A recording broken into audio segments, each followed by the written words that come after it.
to be very careful in sorting out who are the people who belong to those persecuted minorities. Definitely.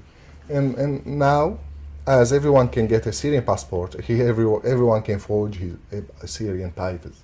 You can pretend to be anyone, and there's no guarantee that you are a Christian, you are a minority, you are. Yeah, Indians went to Europe as Syrians with Syrian passports.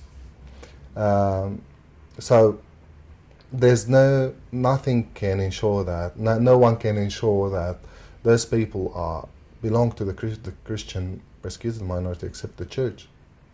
And that's why I think if that is the case, the church it's the only one who can identify those people. We are international communities. We have transnational migration.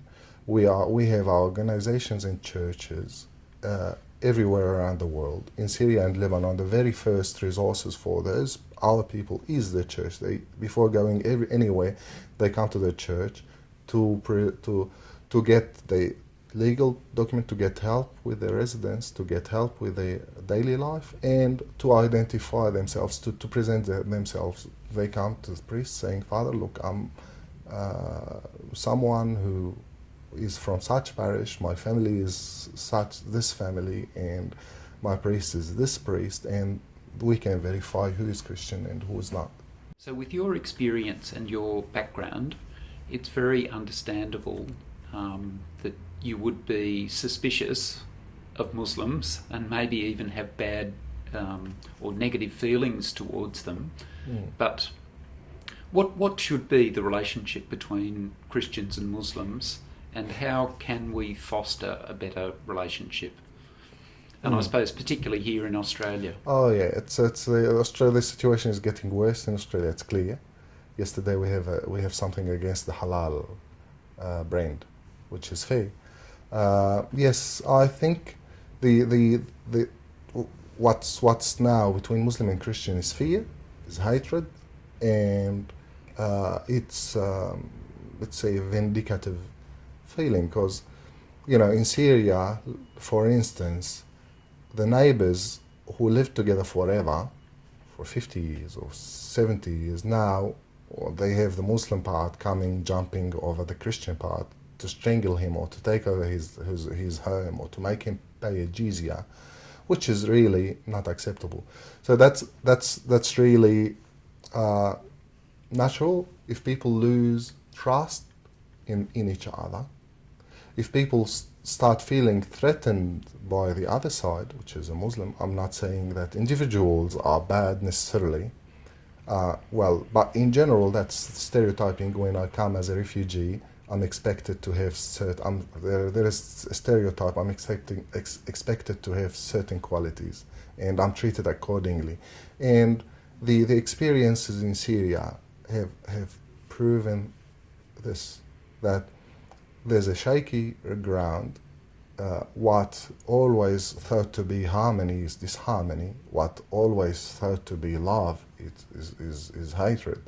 What always has been a public transcript has now been dominated by what used to be the private transcript. So people, we used to have into covered areas, not said publicly, is dominating the scene.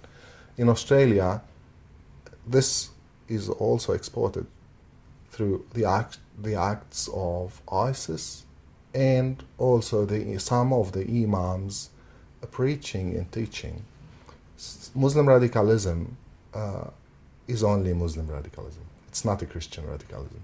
So when you hear of radicalism, you would have the idea that, well, who can be a radical? A Muslim, but which Muslim is radical? How would I know?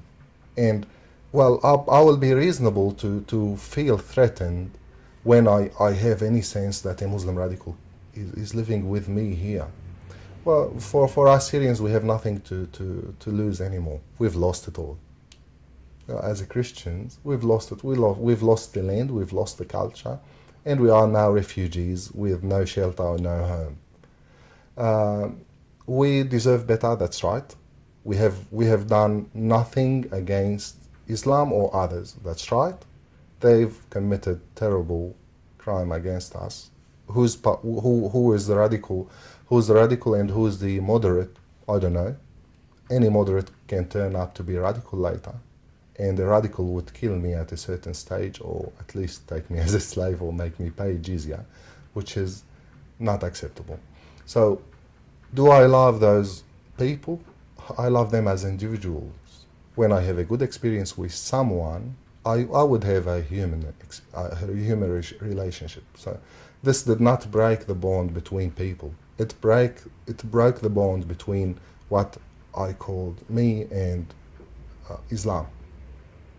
So it really shaked it. I cannot trust Islam no more to be living around me, and I can be safe for later.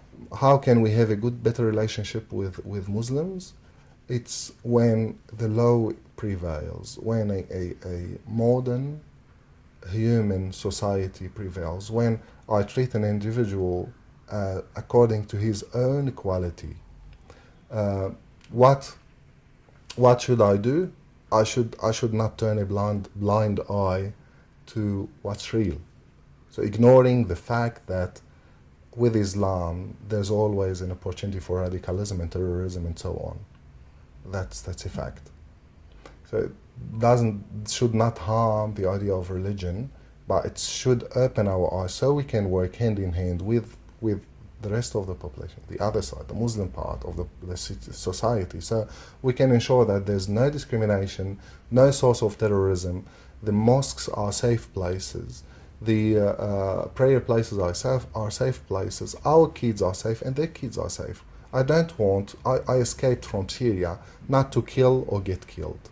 I escaped from Syria to contribute in building a better humanity. That's what I always done in Syria.